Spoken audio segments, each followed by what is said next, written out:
우리 지난 주일날 봉독했던 말씀 함께 다시 봅니다. 로마서 15장 14절부터 21절.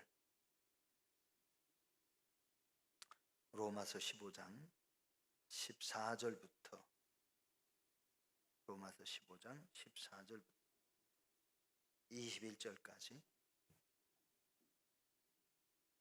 저와 여러분이 함께 봉독합니다. 한 목소리로 봉독하시겠습니다. 시작. 내 형제들아, 너희가 스스로 선함이 가득하고 모든 지식이 차서 능히 서로 권하는 자임을 나도 확신하노라. 그러나 내가 너희로 다시 생각나게 하려고 하나님께서 내게 주신 은혜로 말미암아 더욱 담대히 대략 너희에게 썼노니, 이 은혜는 곧 나로 이방인을 위하여 그리스도 예수의 일꾼이 되어 하나님의 복음의 제사장 직분을 하게 하사 이방인을 제물로 드리는 것이 성령 안에서 거룩하게 되어 받으실 만하게 하려 하심이라. 그러므로 내가 그리스도 예수 안에서 하나님의 일에 대하여 자랑하는 것이 있거니와, 그리스도께서 이방인들을 순종하게 하기 위하여 나를 통하여 역사하신 것 외에는 내가 감히 말하지 아니하노라. 그 일은 말과 행위로, 표적과 기사의 능력으로, 성령의 능력으로 이루어졌으며, 그리하여 내가 예루살렘으로부터 두루 행하여 일루리곤까지 그리스도의 복음을 편만하게 전하였노라. 또 내가 그리스도의 이름을 부르는 곳에는 복음을 전하지 않기를 힘썼노니, 이는 남의 터 위에 건축하지 아니하려 함이라. 기록된 바 주의 소식을 받지 못한 자들이 볼 것이요 듣지 못한 자들이 깨달으리라 함과 같으니라. 아멘. 아멘. 할렐루야. 주 하나님의 무한하신 은혜와 구원하시는 복이 오늘도 사랑하는 성도 여러분 모두에게 충만하게 임하시기를 주님의 이름으로 축복합니다. 아멘. 아멘. 자, 오늘 저는 지난 시간에 전하던 말씀을 첫 번째에 해당되는 1, 2, 3, 세 가지 소절로 이렇게 정리했는데, 첫 번째 소절 말씀만 전했어요. 오늘 간단하게 정리 한번 하고요. 그래서 이어서 말씀을 드리도록 하겠습니다. 14절에 있는 말씀은 하나님께서 로마 교회를 하나님이 세우셨는데, 이 로마 교회는 바울 사도가 세운 것이 아니라 이미 소아시아 각 지역에서 또는 예루살렘에서 흩어졌던 그런 성도들이 로마에 가서 이렇게 교회를 세우게 되어졌습니다.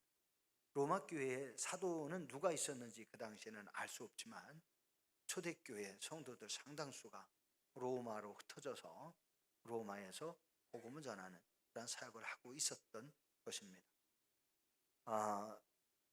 그래서 바울 사도는 로마 교회 성도들이 아주 하나님을 향한 신앙에 굉장히 열심히 있었고, 하나님이 선하신 하나님, 그다음에 로마에 있는 성도들이 선한 행위가 아주 뛰어났다.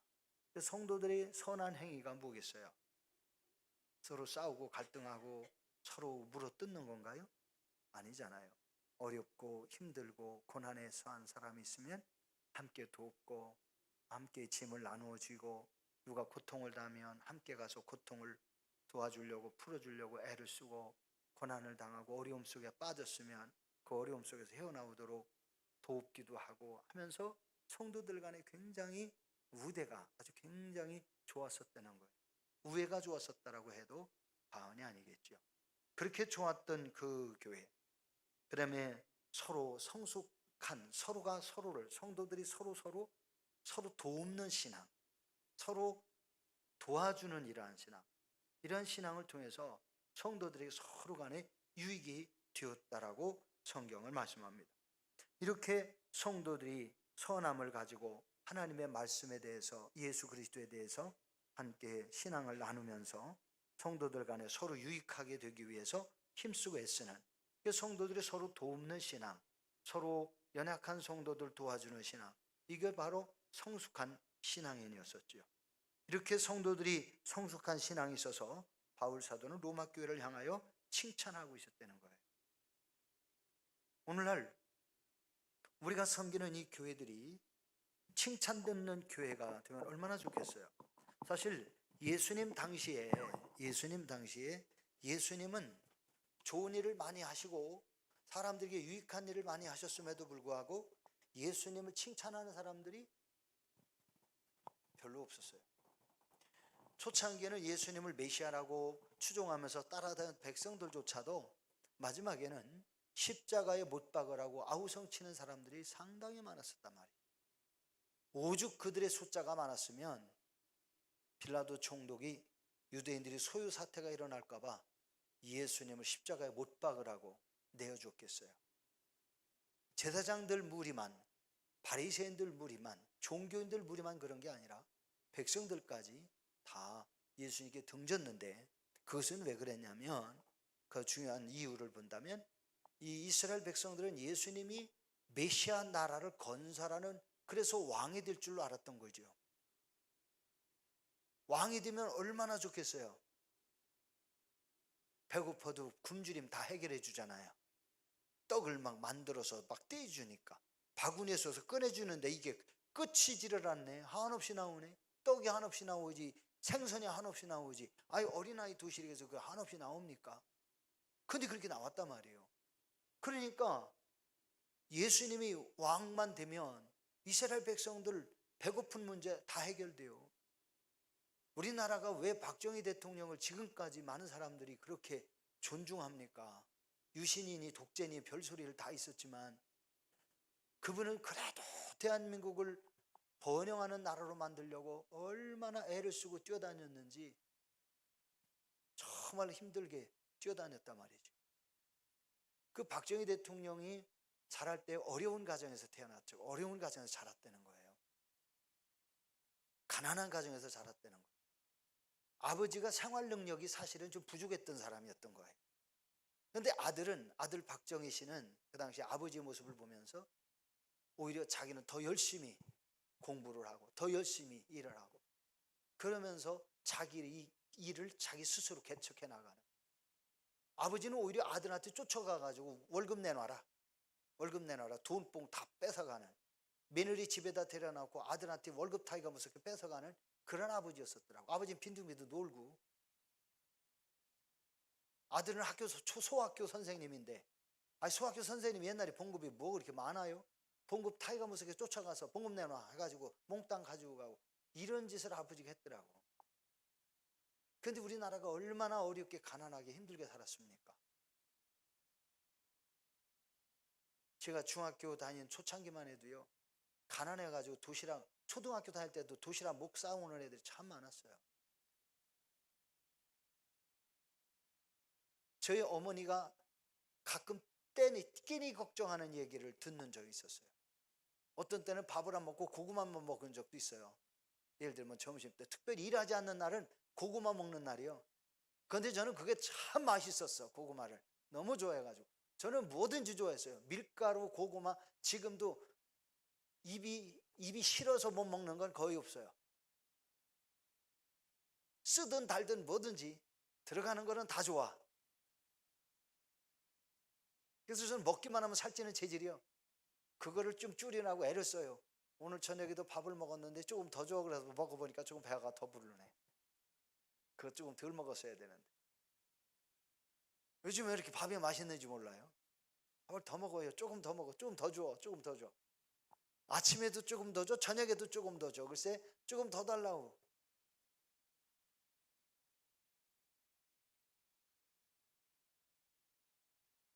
근데 저 어렸을 때는요 그랬어요. 제가 중학교 다닐 때 도시락을 2개 싸갔더니 친구들이 부러워하더라고. 지금까지도 중학교 때 제가 신풍중학교 2학년 때 이제 공주로 전학을 갔거든요.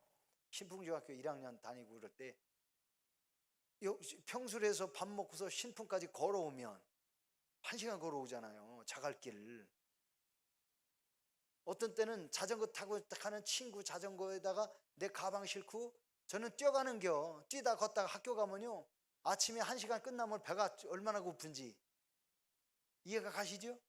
10리를 뛰어서 학교로 왔고 10리를 걸어서 학교 왔으니 배가 고프잖아요. 자갈길 쭈꾸덕쭈꾸덕 미끄러지면서 자동차 지나가면 먼지 험박 뒤집어 쓰면서 그렇게 학교를 왔는데, 그래서 학교에서 1시간 그 수업 끝나면 배가 고파.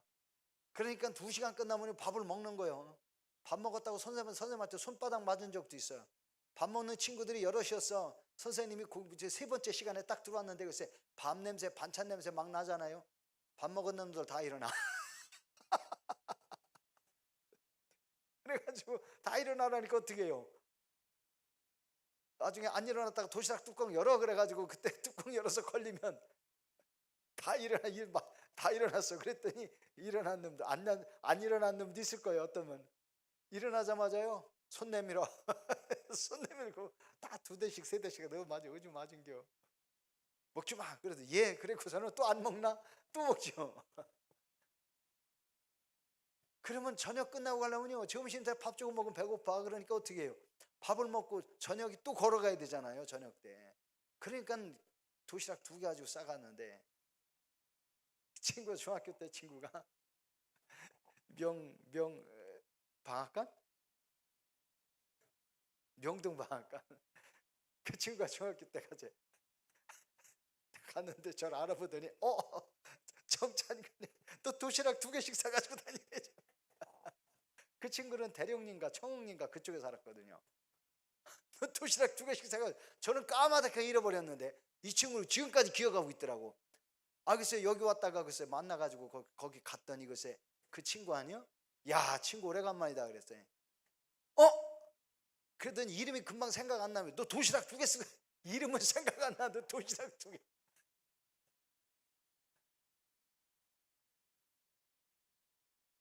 학교 가면 배고프다고요. 엄마가 또 도시락을 또 꾹꾹 눌러 싸줬네. 근데 여러분 그게 그 도시락을 2개 싸가지고 다닐 수 있었던 게 통일교 때문에. 통일교 나와가지고. 우리 성도님들, 하나님께서 우리에게 주시는 바 은혜가 뭡니까? 육신의 양식도 배불러야 돼요. 나가서 영의 양식도 풍족하게 먹어야 돼.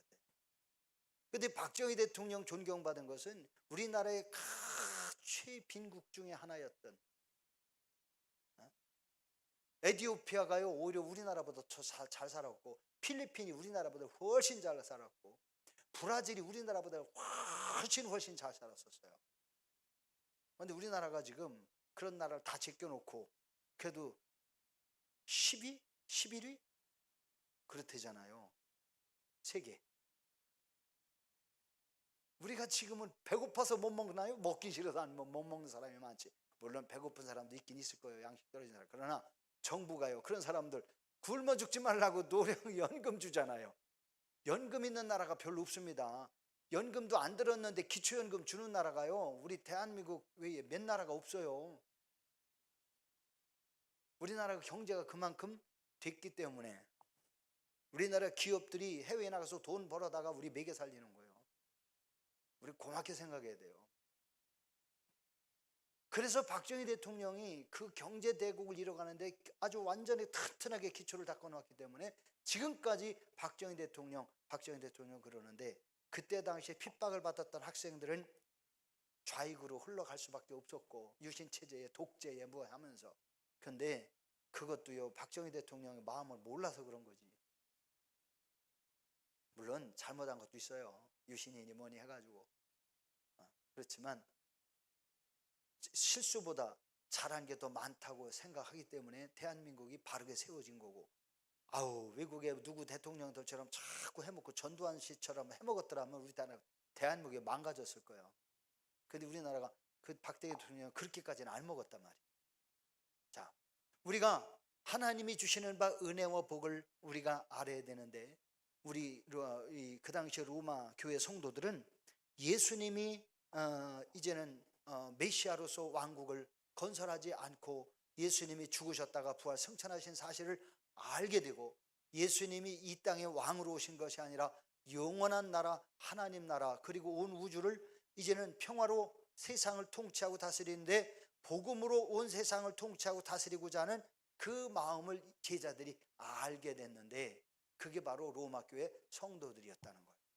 그래서 로마 교회 성도들은 서로 돕고 협력하고 어려움을 구제하고 하는 일이 성도들이 서로 연합해가지고 그 일을 했기 때문에 로마 교회가 칭찬을 듣는 교회가 되어진 겁니다. 그래서 로마 교회의 특징이 뭐였느냐? 특징을 지난번에 말씀드렸나요? 곧 하나님의 형상을 회복해가는 교회였다는 거예요. 하나님의 형상 회복, 하나님의 성품 회복. 창세기 1장에서 하나님이 우리 사람을 지을 때 하나님의 형상, 하나님의 모양, 형상과 모양을 따라서 지었다 그러는데 이것을 저는 그냥 간단하게 하나님의 인격 이렇게 표현을 하고 싶어요. 하나님의 인격. 그래서 뭐 이게 전적으로 그렇다라고 하는 게 아니라 그렇게 표현하고 싶다 말씀드리는 거예요. 하나님의 인격은 성품은 뭡니까? 죄를 지은 죄인들이라도 용납하고 회개할 기회를 주시는 거예요. 회개할 기회를. 그래서 아담이 선악과를 따먹었을 때도 즉시로 그냥 벌한 게 아니라 아담아 아담아 그러면서 아담아 네가 어찌 그렇게 하고 있냐? 하나님 제가요 뻘거벗어가지고 두려워가지고 숨어 있습니다. 누가 너 보고 벗었다고 하더냐? 내가 먹지 말라고 그거 먹었니? 예. 뭐 이유는 다 얘기 안 할게요. 이렇게 핑계대고 서로 원망하던 사람들 관계였는데 예수님의 복음은 핑계가 원망이 아니라 서로 용납하고 서로 자기의 잘못을 시인을 하고 그래 자백하는 거예요. 교인들은 제가 여러분들 앞에 잘못해서 제가 여러분에게 잘못했다고 자백하는 거예요. 자백하고 그리고 또 용납하고 이러면서 교회가 바로 세워지는 그러한 모습으로 세워졌었다. 그래서 형제들 간에 친근하고 너그러움이 있었고 그러면서 성도들이 서로 간에 이렇게 권면하며 좋은 교회를 이루고 갔었다. 그래서 좋은 교회 공동체 제가 그 말씀까지 드렸던 것 같아요. 그래서 이제 우리 교회가 하나님이 기뻐하시는 교회 공동체가 좋은 교회가 돼야 되는데 우리 성도들이 좋아하고 하나님이 좋아하시는 그런 교회가 돼야 되는 거예요. 믿지 않는 사람들도 우리 교회를 볼 때에 유구감리교회 참 좋은 교회야 이 얘기가 나와야 돼요. 그러면 교회는 저절로 되는 거예요. 유구감리교 그 교회 그거 생각하고 되죠. 왜? 그게 뭐요? 주일날 모여가지고 일요일날이라고 저들끼리 예배했다고 나와가지고 마당에 와서 싸움박질하고 난리나더라야. 갈라면 그 교회 가지 마라. 이러면 되겠습니까? 안 돼요. 옛날에 그래서 교회가 안 되는 거예요. 유구 지역의 교회가 그래서 욕먹는 거예요. 여러분 절대로요. 이제 우리가 그런 일이 일어나면 안 돼요. 그래서 우리가 하나님의 은혜 가운데서 믿음으로 세워야 가야 되는데 좋은 교회, 좋은 공동체, 그 좋은 교회도 공동체가 몰라요. 젊은이들은 어른들을 공경하고 어른들을 젊은이들을 사랑하면서 서로 존중하고 아끼고 그래야 되는 거예요. 그러면서 우리 먼저 교회 나온 성도들, 건축하러 애쓴 성도들 다 고생하고 다 그랬는데 나중에 이제 늦게 오는 성도들이 있고 새로 믿는 사람들도 있고 그럴 수 있잖아요. 또 객재 나갔다가 이제 돌아오고 귀향하는 분들도 있고 다른 교회다 오시는 분들도 있고 그럴 텐데 교회가 다 짓고 나고 평안하니까 뭐 왔네 어쨌네 뭐 이런 소리 하는 거는요 여러분 스스로가요 이거 큰 죄를 짓는 거예요. 탕자의 비유 보면 큰아들이 동생 들어오는 걸 굉장히 싫어했잖아요. 집에 오는데 아버지가 잔치한다고 소잡아가지고 잔치하고 막 그랬다고 집에 안 들어가려고. 여러분 그거 절대로 좋은 현상이에요. 아버지가 오죽하면 아들이 있는 밖에까지 쫓아나와가지고 아들아 달래고 막 그냥 얼르고 그래가지고 데리고 가겠어요. 여러분 그렇게 하면 안 된단 말이죠. 동생아 너 그거 가지고 나 얼마나 고생했냐. 큰아들이 그랬으면 얼마나 좋았겠어요. 야 너 참 얼굴 보니까 진짜 너무 말랐구나. 얼마나 고생했니.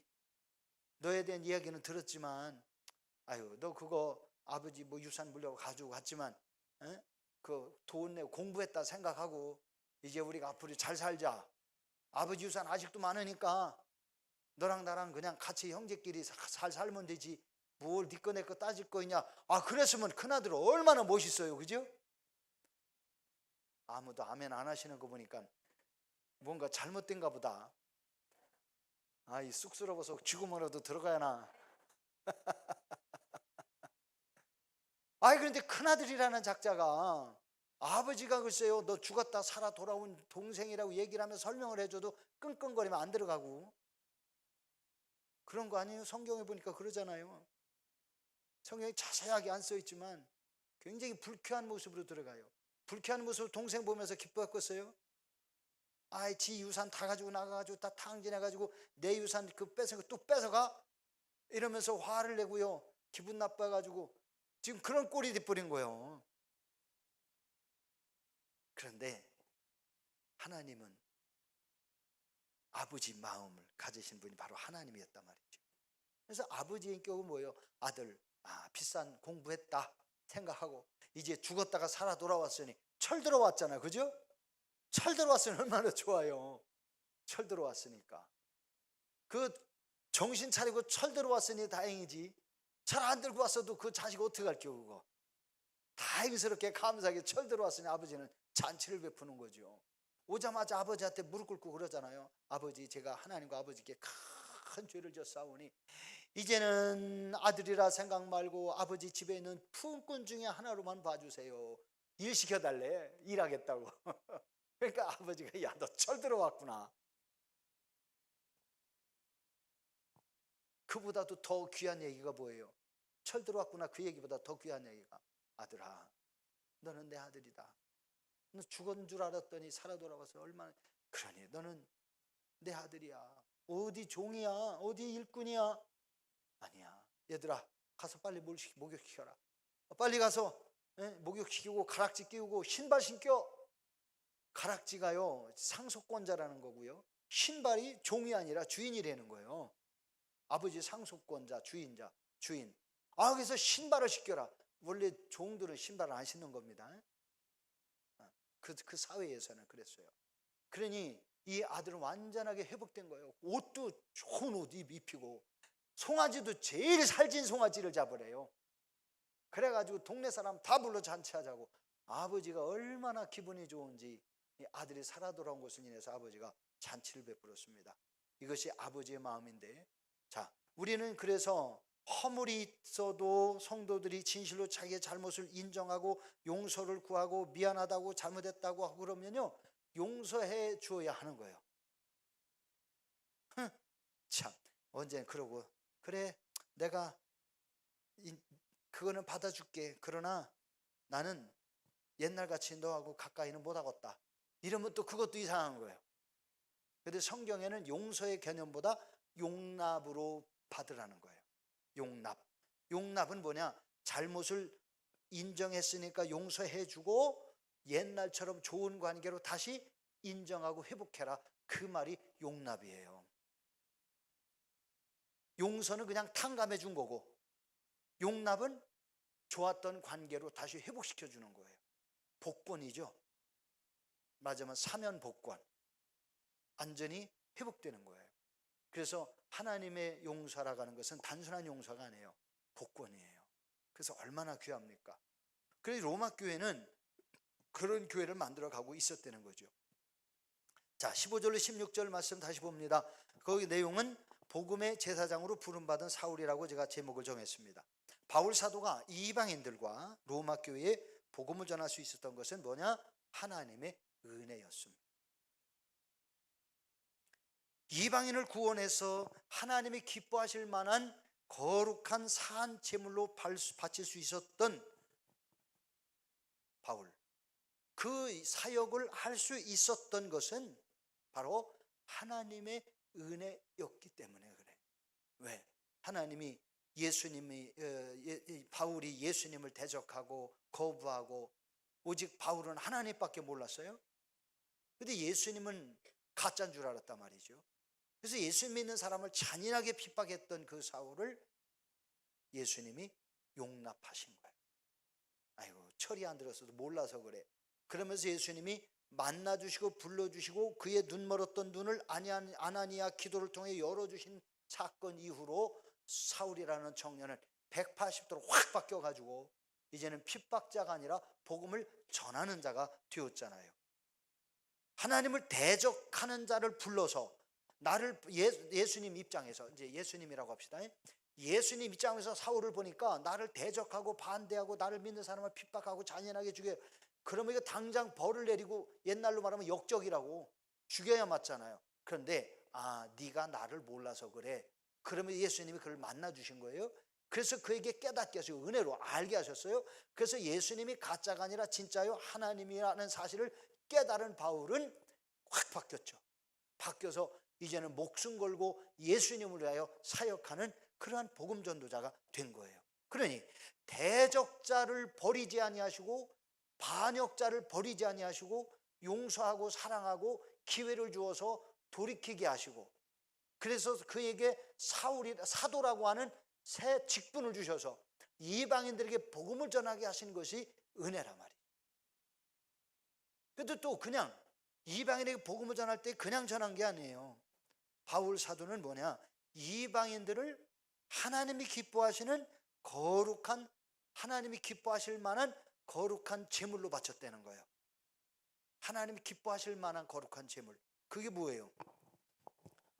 로마서에 보면 사한 제물로, 하나님이 기뻐하시는 사한 제물로 드려라. 누가? 너희 하나님이 기뻐하시는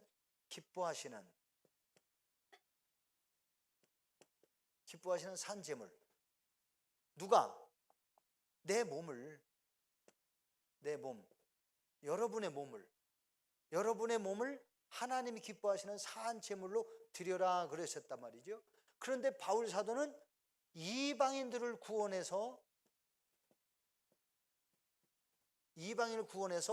하나님께 사한 제물로 바쳤다는 거예요. 이 얘기는 이방인들이 변화돼서 하나님의 신실한 그리스도인, 예수 그리스도를 믿는 신실한 신앙인으로 드렸다.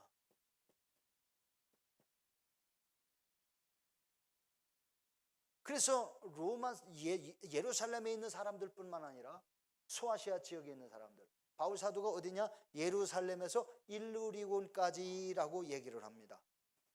일루리곤이라는 것은 예루살렘에서 소아시아를 거쳐서 마케도니아, 빌립보 성이 있는 그 북서쪽, 이 지역까지 바울 사도가 복음을 전해서 많은 사람을 그리스도에게로 돌아오게 해서 그리스도의 제자가 되게 했다. 바로 그 얘기를 하고 있는 겁니다. 이렇게 해서 그 사람들의 삶을 하나님의 거룩한 제물이 되게 했다는 거예요. 그 거룩한 제물.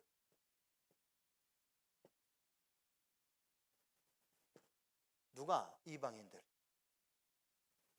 누구에게? 예수님께, 곧 하나님께 거룩한 제물이 되게 했다는 거예요. 이방인들의 삶이 변화돼 가지고 그리스도인이 된 거예요. 그리스도인의 삶으로 거룩한 삶을 살아가는 하나님의 자녀답게, 다시 말하면 예수 그리스도의 사람답게 변화된 삶을 살아간 것을 오늘 지금 그렇게 성경에서 말씀하고 있는 거예요. 그리스도의 신앙인, 곧 변화된 삶. 저번에도 제가 그런 말씀 드렸죠. 저와 우리 유국교회 성도님들, 우리는 거룩한 산 제물이 되어야 된다. 로마서에서 진짜 앞에서 말씀드리면 그런 얘기 말씀드렸는데, 거룩한 산 제물, 우리의 삶 자체가 하나님이 기뻐하시는 산 제물이 되어야 된다는 얘기예요. 우리 삶 자체가. 그러니 목회자 간에, 성도가 간에 서로 이렇게 산 제물처럼 우리가 구별되어야 되고 거룩해야 되고 흠이 없어야 되고 하나님 기뻐하셔야 되고. 근데 하나님 기뻐하시는 과정이 되기까지는 우리 성도와 성도들 간에 서로 기쁨이 되어야 되는 거예요. 성도와 성도 간에 기쁨이 되지 못하면 무슨 문제가 생기냐? 하나님 앞에 산 제물이 될 수가 없는 거예요. 그러니까 성경에서 뭐라고 그래요?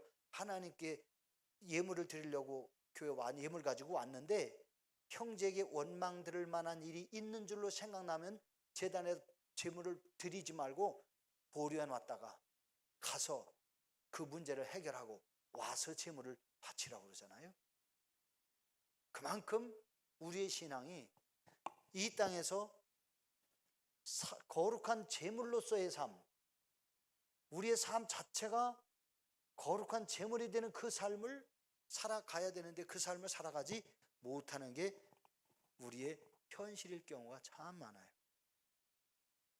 저와 여러분, 우리 스스로가 까딱하면 교회 와서는 거룩한 것처럼 예배할 수 있는데 교회 밖에 나가서거나 우리의 마음에 문제가 있거나 어떤 이웃들과의 갈등이 있거나 할 때에 여러분, 그것이 산 제물이 되지 못하고 오히려 하나님이 받으실 제물이 아닌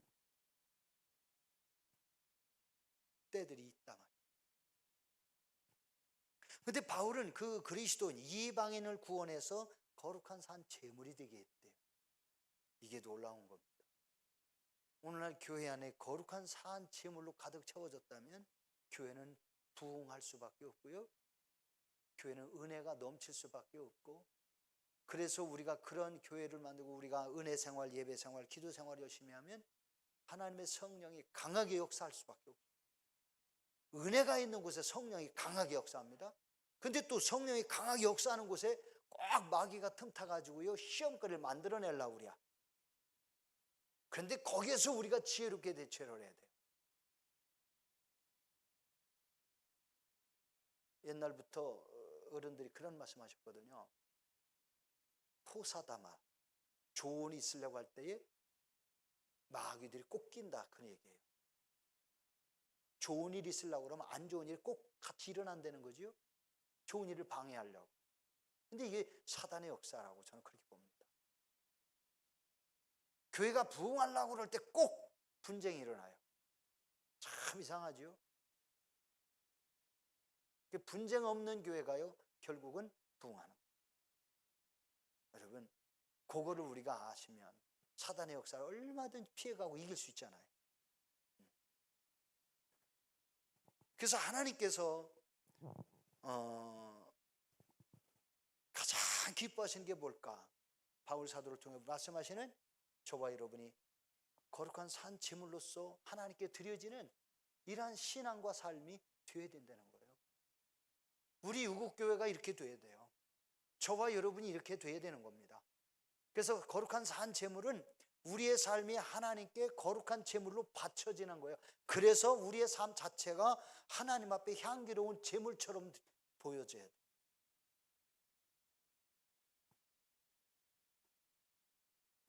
이렇게 하려면 어떻게 되겠어요? 우리가 무릎을 꿇어야죠. 하나님께 기도해야 되고 하나님의 말씀을 우리가 그대로 받아들여야 가능해요. 우리의 자아가 강할수록 이게 안 됩니다. 우리 자아가 강할수록, 자기 주장이 강할수록 문제가 일어나는 거예요. 그래서 교회에서는요 자기 주장을 피력하는 게 신앙이 아니에요. 그건 신앙이 아닙니다. 자기 주장을 피력하는 것은 신앙으로 하는 게 아니에요. 세상에서 말하는 똥꼬집으로 하는 거예요. 그건 절대로 교회에 도움이 안 돼요. 그래서 자기 주장을 내려놔야 돼요. 교회 공동체를 위해서, 하나님을 위해서 우리 모든 성도들의 유익한 게 뭐냐, 이거를 생각해야 돼요. 종종 그걸 생각하지 않고 자기 자존심만 가지고 이렇게 하는 사람들 때문에 교회가 혼란스러워지는 거예요. 그거를 주의 종인 목회자가 분별해서 치리해야 돼요. 이게 정치예요. 교회 안에서도 정치가 절대 필요합니다. 요거 조절 잘 해줘야 돼요. 정치 아니게 교회 밖에만 있는 줄 알아요. 교회 정치가 더 중요해요. 가정에도 정치가 있어요. 가정에도.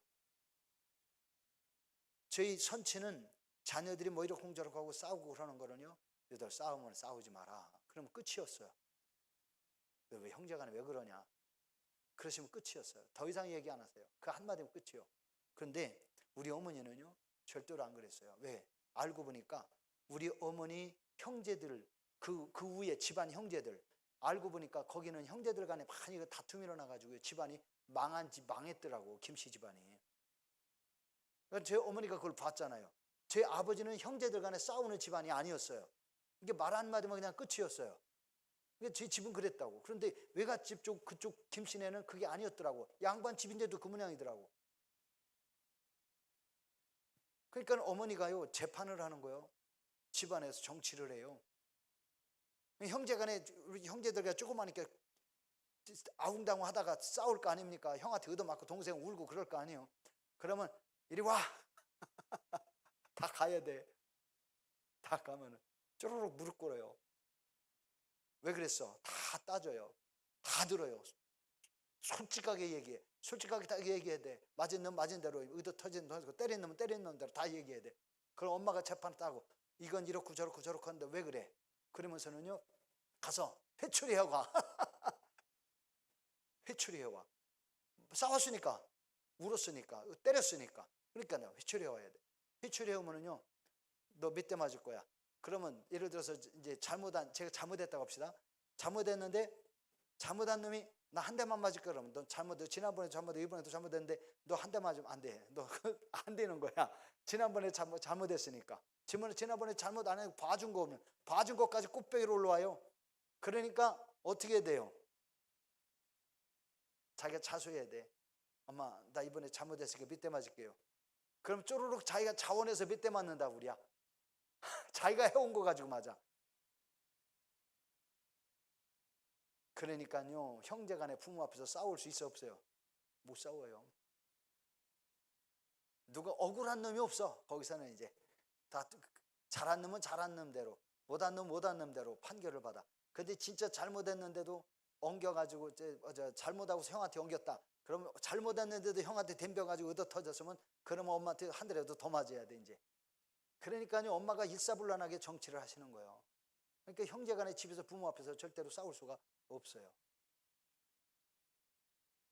자, 이것이 가정의 평안을 이루어하는데 어머니가 하는 얘기가 그래요. 집안에서 싸우는 소리가 집 밖에 나가면 안 된다. 그런데 야 살다 보니까요 그런 일이 와요 안 와요? 오지요. 근데 그게 수치가 되는 거예요. 여러분 오늘 이 성경에서 우리에게 주시는 말씀이 뭐예요? 오늘 우리가 하나님 앞에 와서 매 순간 하나님 앞에 예배를 드립니다. 주일날 예배 드리죠. 수요일날 예배 드리죠. 그리고 매일 새벽 기도회 하면서 우리가 예배하지요. 이렇게 예배하면서 여러분 할 일 없어서 앉아가지고 그냥 뭐 이렇게 한 시간씩 이렇게 앉아 계십니까? 다 바쁜 분들이요, 피곤한 분들이고. 근데 이날 오면은 목사는 또 뭔가 얘기를 해야 되고 여러분 또 들어야 되고. 왜 하나님이 이렇게 목회자 주의 종을 통하여 말씀을 뭔가를 하게 하시고 여러분은 왜 또 그 시간을 드려야 됩니까? 찬송만 해도 예배고 기도만 해도 예배인데 왜 거기에 꼭 성경 읽고 왜 꼭 거기에 말씀이 왜 들어가요? 그 이유가 있어요. 중요한 것은 하나님께서 이 말씀을 읽고 보고 들으면서요 세상 지혜와 세상 지식을 여러분에게 들려주려고 하는 게 아니에요. 그러니까 뉴스나 세상적인 이런 얘기를 많이 하면 안 된다는 얘기죠. 결론은 오늘 성경에서는 하나님의 말씀을 통해서 우리가 잊고 살았던, 우리가 잊어버리며 살았던 믿음의 본질. 지난 주일날 믿음이란 무엇인가 라고 했잖아요. 믿음의 본질. 믿음의 본질에 대해서 우리가 잃어버렸던 믿음의 본질을 되찾아야 되고, 그리고 잃어버렸던 하나님의 형상을 우리가 회복해 가게 하시려고 하나님이 성경을 읽게 하시고 성경을 통해서 말씀을 전하게 하시는 거예요. 믿음의 본질, 믿음이에요. 믿음의 본질. 우리가 왜 하나님을 믿습니까? 구원받으려고 그러는 거죠. 왜 그걸 해요? 하나님 나라가 있으니까. 왜 우리가 이렇게 매주일마다 와서 교회 예배하고 이렇게 합니까? 하나님이 계시고 살아계시고 하나님 나라가 있으니까. 우리가 이 땅에 영원 사는 거 아니고 하나님이 우리에게 구원의 은혜를 주신 그 은혜를 우리가 알고 믿고 은혜 생활하면서 이 땅에서도 우리가 복을 받고 하나님 나라에서 복을 받아야지요. 누려야지요. 그래서 우리가 이 땅에서는 하나님의 자녀로서 살아가야 되는데 하나님의 자녀로서의 삶을 살면 우리가 받는 게 있어요. 성경에 보니까 하나님의 자녀이면 또한 상속권이 있어요. 상속권의 개념은 하나님께서 우리에게 주신 은혜와 복이 있다는 거예요. 현실의 복도 있고 내세의 복도 있어요. 그래서 우리가 그런 은혜와 복을 우리가 받을 수 있는 거예요. 언제? 하나님의 자녀로서의 회복되었을 때, 하나님의 백성답게 살 때에, 다시 말하면 거룩한 산 제물로서의 삶을 우리가 살아가는 이런 과정이 될 때에 이런 사람들에게 하나님이 은혜와 복을 주시는 거예요. 예수님을 대적하던 바울을 하나님이 버리지 아니하시고 부르시고 택하셔서 이방인의 사도로 삼으신 것이 이방인의 영혼을 구원하려고, 바울의 영혼도 구원하지만 이방인의 영혼을 구원하려고 하나님이 하신 거잖아요. 오늘 이 시대에 저로 하여금 계속해서 말씀을 전하게 하시고 여러분 말씀 듣고 하는 거, 저와 여러분 이미 구원 받았어요. 자, 저와 여러분이 구원 받았어요. 믿음으로 구원 받아 믿음으로 하나님의 자녀가 됐습니다. 그러면 이것으로 우리가 끝나는 것이면 우리가 믿음 구원 받은 것이 끝이에요. 근데 성경은 여기서 끝이 아니라고 말씀하시는 거예요. 뭐냐? 저와 여러분이 곧 제사장 직임을 위임받은 거예요. 저와 여러분이 바울처럼 이방인들을 구원해서 하나님을 믿는 그리스도의 사람으로 세워가야 돼요. 이방인들을 거룩한 제물이 되고 그 사람들이 하나님의 자녀가 되게 하는 일을 위하여 하나님이 저를 부르시고 여러분을 부르신 거예요. 목사만이 그 일을 하는 게 아니에요. 우리 모두가 그 일을 하는 거예요. 왜 그러냐? 그 이유가 있습니다. 베드로전서 2장 9절의 말씀해 보니까 너희는 택하신 족속이요 왕같은 제사장들이요 거룩한 나라요. 여러분입니다. 여러분, 너희는 택하신 족속이요 왕같은 제사장들이요 거룩한 나라요 그의 소유가 된 백성이니, 그의 소유, 하나님의 소유가 됐대요. 그리스도의 소유가 됐다는 거예요. 그의 소유가 된 백성이니 이는 너희를 어두운 데서 하나님 믿지 않았던 불신앙의 자리죠. 어두운 데서 불러내요 그의 기이한 빛에, 구원의 빛, 생명의 빛, 영원한 생명의 빛에 들어가게 하신 이의 아름다운 덕을 선전하게 하려고, 선포하게 하려고. 그래서 결국 제가 구원의 은혜를 깨닫고 여러분에게 복음을 전하는데, 여러분도 이 복음을 듣고 여러분이 구원받은 하나님의 자녀로서 또 나가서 또 복음을 전해야 되는 거예요. 이게 제사장이에요. 구약시대는 성전에서 모여서 그냥 제사만 하면 됐어요. 그런데 신약시대에 저와 여러분은 새로운 제사장으로 부름을 받은 건데, 여기서 제사장의 개념은 뭐냐? 하나님과 하나님 믿지 않는 사람과의 관계는 원수잖아요. 그 하나님 믿지 않는 사람을 하나님의 백성으로 삼아서 화목하게 하고 하나님의 자녀가 되게 하는 이 일을 위하여 여기 있는 이 목사를 부르셨고 여러분들을 부르셨다고 성경은 말씀하고 계시는 거예요. 그러니까 나만 믿어 내가 구원받아 나 천국 가는 그것으로 끝나면 안 되는 거예요. 내가, 하나님이 나를 구원하셔서 나를 교회의 집사로 세우시고 권사로 세우시고 장로로 세우시고 목사로 세우시고 전도사로 세우신 이 사역은 이 직분을 통해서 내게 맡겨진 집사의 직분도 권사의 직분도 장로의 직분도 목사의 직분도 모든 게 다 주의 종들이요 주의 제사장들로 주님이 쓰신 거예요. 모두가 다 주의 나라의 제사장으로 하나님이 택하신 거예요. 요것 때문에 우리가 사역을 해야 되는 거예요. 왜 저와 여러분이 제사장으로 세워졌냐? 예수님이 제자들에게 마지막 유언을 하시던 마태복음 28장 19절 20절에 보면 거기에는 너희는 가서 모든 족속으로 제자를 삼으라고 그랬잖아요. 모든 족속으로 제자를 삼아 아버지와 아들과 성령의 이름으로 세례를 주고, 그러니까 세례 받은 모든 분들은요 다 그리스도의 제자요. 내가 너에게 분반 모든 것을 가르쳐 지키게 하라. 그게 뭐예요? 이렇게 하라는 거죠. 그래서 저와 여러분은 내가 원하든 원하지 않든 그리스도의 제사장으로 우리는 부름 받은 거예요. 여러분이 아니라 할지라도 여러분 부름 받은 거예요. 그래서 우리가 지금 이 자리에 있어요.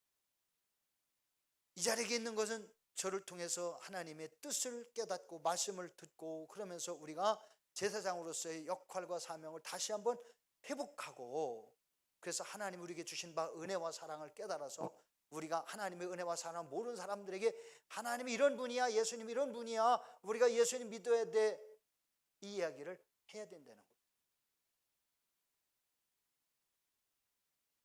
그래야 우리의 사명을 다하는 거예요. 바울 사도는 그것 때문에 예루살렘에서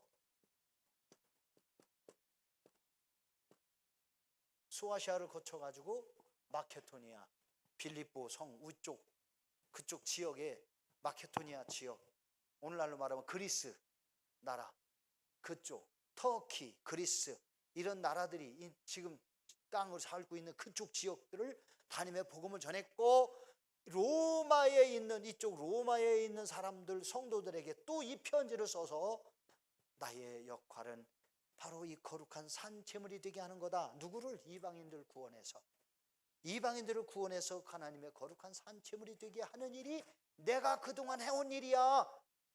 그 얘기를 하면서 너희들도 그 일을 해야 돼. 사실은 로마서를 통해서 그렇게 얘기를 하고 계시는 거예요. 오늘 제가 여러분들도 제사장이라고 한 것처럼. 자, 우리가 왜 제사장이냐? 베드로전서 2장 9절이에요. 다시 읽어드릴게요. 너희는 택하신 족속이요 왕같은 제사장이요 거룩한 나라요 그의 소유가 된 백성이니 이는 너희를 어두운 데서 불러내어 그의 귀한 빛에 들어가게 하신 이의 아름다운 덕을 선전하게 하려 함이라. 구원하신 하나님을 선전하게 하려. 그래서 이방인들도 하나님의 백성이 되게 해서 거룩한 제물로 하나님께 드려지는, 그래서 그 이방인들도 하나님의 자녀가 되고 땅끝까지 모든 족속이 하나님의 백성으로 세워지기를 원해서 하나님이 저와 여러분을 오늘 이 저녁 시간에도 말씀을 나누게 하셨대. 그래서 바울 사도가 17절로부터 21절까지 이야기한 건 뭐냐? 바울 사도가요 자기 복음 사역을 하면서 자기 자신을 자랑하는 것처럼 보여요. 근데 자랑이라기보다는 사실은 자기의 삶을 고백하는 거예요. 나는 이렇게 살아왔어 얘기해. 이렇게 살아왔어 라고 얘기하는 것은 너도 그렇게 살아야 되는 거야, 이걸 얘기하는 거예요. 우리가 세상적으로 보면 자기 자랑은 교만해서 하는 거잖아요. 자기를 알아달라고. 근데 바울은 자기 자랑의 의미가 내가 예수님을 대적하던 사람인데 내가 예수님께 부름받아서 내가 너희를 구원하여 하나님의 거룩한 제물이 된 것처럼 너희들도 그렇게 하면서 살아야 되는 거야, 이 얘기를 지금 하고 있는 거예요. 이것이 뭐냐? 이 말이 한마디로 성숙한 믿음 생활이에요. 성숙한 믿음 생활.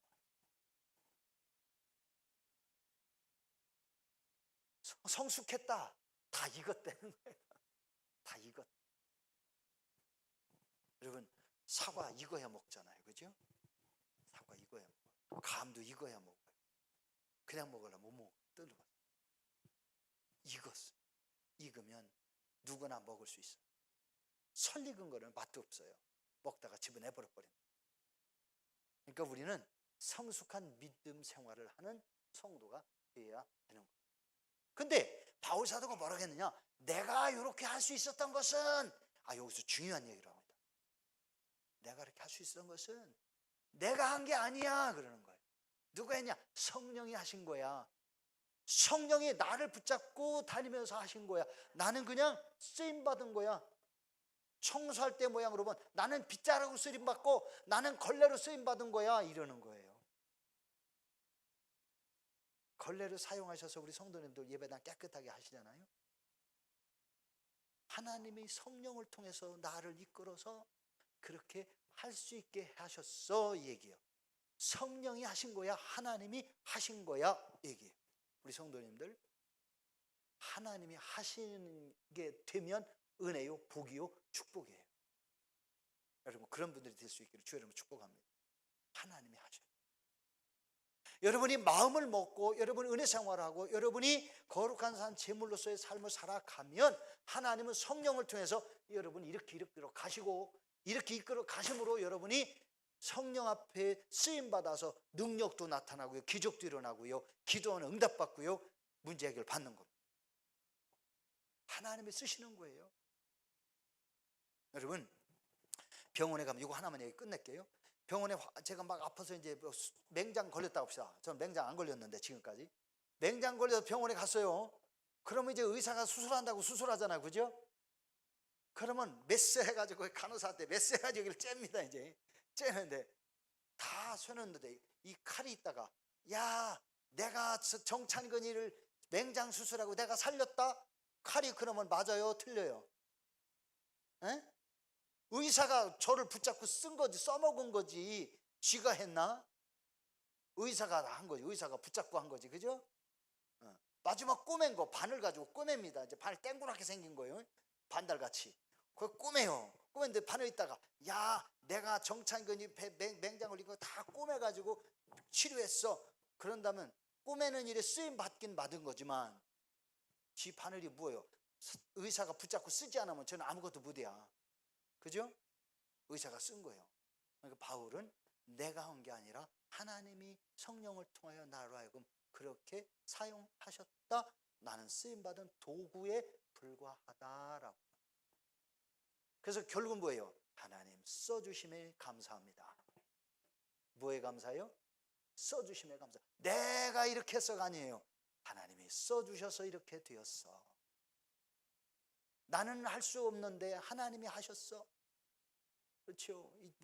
이 정찬근이가 뭐예요? 아무것도 아니에요. 하나님이 하시는 거예요. 여러분, 우리 자신이요, 하나님 이렇게 인정하고 살 때에 하나님이 여러분을 통해서 큰 일을 하십니다.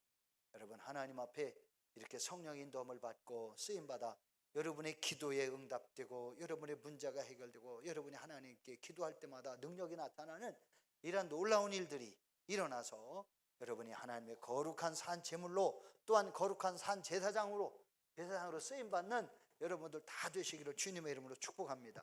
기도하십시다. 오늘 말씀 붙들고, 주여, 우리가 이 땅에 살아가면서 하나님의 선하신 뜻을 위하여 쓰임받는 거룩한 제사장으로 하나님 저희들을 사용해 주시고 써주셔서 하나님 영광 나타나게 하옵소서. 우리 주여 한번 부르고 한 2분만 통성으로 기도합시다. 주여, 할렐루야. 주님 감사합니다.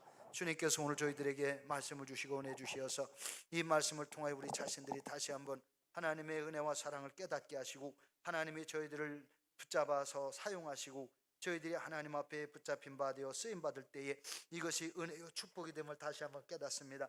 저희들 자신을 매일매일 하루하루 살면서 하나님의 거룩한 산 제물로 드려지게 하여 주시고 하나님이 기뻐서 사용하시는 복된 도구가 되어져서 하나님의 교회가 아름답게 세워지고 영혼들이 구원받고 흑암의 권세로 살폈던 영혼들을 살리고 하나님을 몰랐던 영혼들, 대적했던 이방인들, 하나님 저희들이 그리스도의 복음을 전해서 영혼들을 살리고 구원한 일을 감당하여 아버지 하나님께 영광이요 사랑하는 모든 성도들에게 은혜가 되고 복이 되게 해주시고 우리 성도들의 삶이 축복의 통로가 활짝활짝 열려지도록 성령님 도와주시고 인도하여 주옵시기를 간절히 원합니다.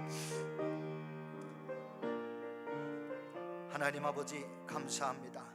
오늘도 저희들을 불러주셨습니다. 불초종이 오늘 말씀을 전한 것 중에 잘못 전한 것이면 용서하시고 이제 우리 모든 성도들이 이 말씀을 통해 우리 모두가 다 하나님의 거룩한 산 제물로 드려지게 하시고 또한 하나님께서 저희들 기뻐 사용하셔서 성령의 감동으로 인하여 많은 영혼들을 살리고 구원하며 어렵고 문제 있는 사람들을 돌보고 세우고 영혼들을 살리고 구원해서 하나님의 거룩한 산 제물로 올려드릴 수 있는 축복의 자녀들 그리스도의 제사장들이 다 되도록 성령님 도와 주옵소서.